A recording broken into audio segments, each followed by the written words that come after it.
Swaku toujours. On a touché, joué vite. Attention peut-être. Oh, Salut les amis et bienvenue sur votre plateforme. Il y a plein de surprises pendant ce CAN. Et là, les amis, les premiers constats que je viens de faire, c'est quoi? C'est que les équipes qui ont plusieurs CAN ont été éliminées au premier tour, au deuxième tour, au huitième de finale. Le Ghana a été éliminé avec 2 points. Le Ghana a 4 trophées de la Coupe d'Afrique des Nations.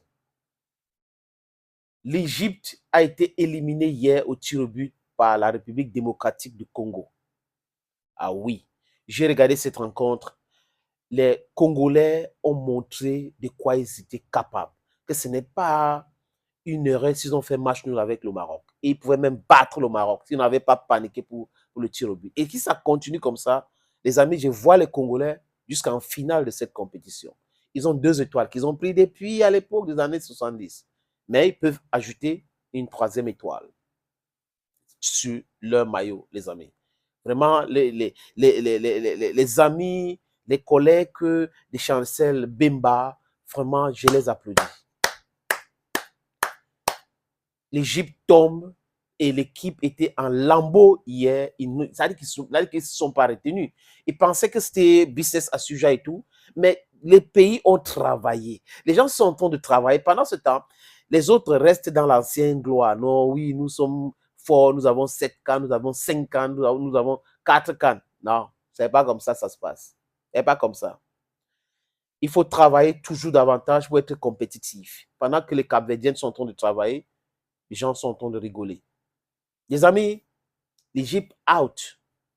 Et le Cameroun a été battu 2-0. Et je répète, c'est le gardien de but qui est responsable de ce 2 buts. Le premier responsable, c'est qui? C'est Gonzalez. Mais après Gonzalez, le mec pouvait arrêter le ballon et il a laissé filer ce ballon-là, Fabrice Ondoa. Qu'on a mis sous pression parce qu'on lui a fait savoir qu'il a le Hemler, il a l'esprit de gagne, c'est lui. Quand il est dans cette équipe, l'équipe ne paye pas. Mais c'est du faux et archi faux. Fabrice Ondoa a encaissé plus de buts en tant que titulaire des Lions indomptables que André Onana. Allez vérifier les chiffres. Donc, arrêtez de venir nous parler de Fabrice Ondoa. Si Fabrice Ondoa était si bon, les amis, je répète, il serait en première division et titulaire dans son club. Fabrice Ondoa est 3e gardien en Nîmes. Ça veut tout dire. Il est 3e gardien en 3e division en France. Donc, on ne peut pas chercher à humilier nos meilleurs atouts comme ça, tous les jours, juste pour une question d'ego. Parce que, non, c'est la jalousie pure à l'endroit d'André Onana. Les amis, donc, le Cameroun a été éliminé, l'Égypte a été éliminée, le Ghana a été éliminé. Voilà les pays en Afrique qui ont plusieurs CAN. Donc, si on comptabilise tout le CAN, ça va donner 12 plus 4, ça fait 16 CAN pour les 3 pays-là.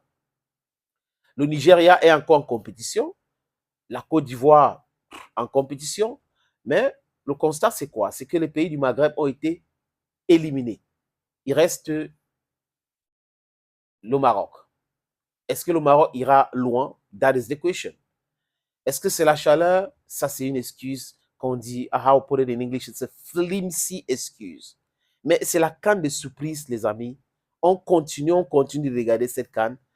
Pour certains, la canne est amère. Pour d'autres, la canne est sucrée.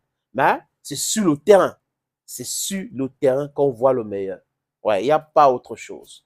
C'est sur le terrain qu'on voit le meilleur. Et aujourd'hui, on a constaté avec joie pour certains, different fortunes, others with misfortunes, que c'est des équipes qu'on considère hier, des pays qu'on considère comme les petits pays de football, qui sont en train d'exceller aujourd'hui, qui sont en train de, voilà, sont en train de partir.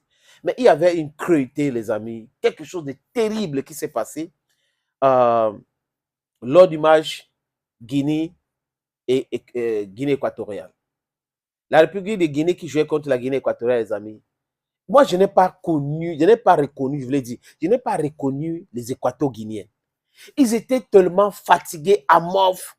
Le jeu était terrible. Je dis que je n'ai pas compris les Guinéens. Où ils se sont donnés tellement contre la Côte d'Ivoire ou le match qu'ils ont joué contre la Guinée, ils étaient fatigués. On ne donne même un penalty, le gars, il l'envoie sur le poteau. Et après la dernière minute, les amis de la Guinée, vous êtes forts. C'est à la dernière minute, à l'arrêt du jeu, que le gars Mbunja, moi-même, j'ai confirmé le code, les amis. Je vais vous mettre le but là, ici. Hey! À la dernière des dernières minutes. Merci, les amis. J'ai mis le but là, le but de la République de Guinée, ici là. Le but qui a tué tout le monde. À très bientôt, les amis.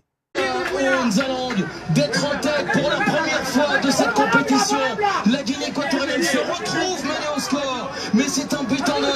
C'est le but de la qualification et quel but exceptionnel, signé Mohamed Bayo. Ouais, et c'est peut-être le meilleur homme du match du côté du Chili qui donne ce très bon ballon. On savait que le danger viendrait de lui et il n'est pas facile à mettre parce qu'il essaie de s'effacer pour bien taper ce ballon. Pour ne pas le mettre trop fort, pour le mettre premier poteau, c'est un coup de tête parfait.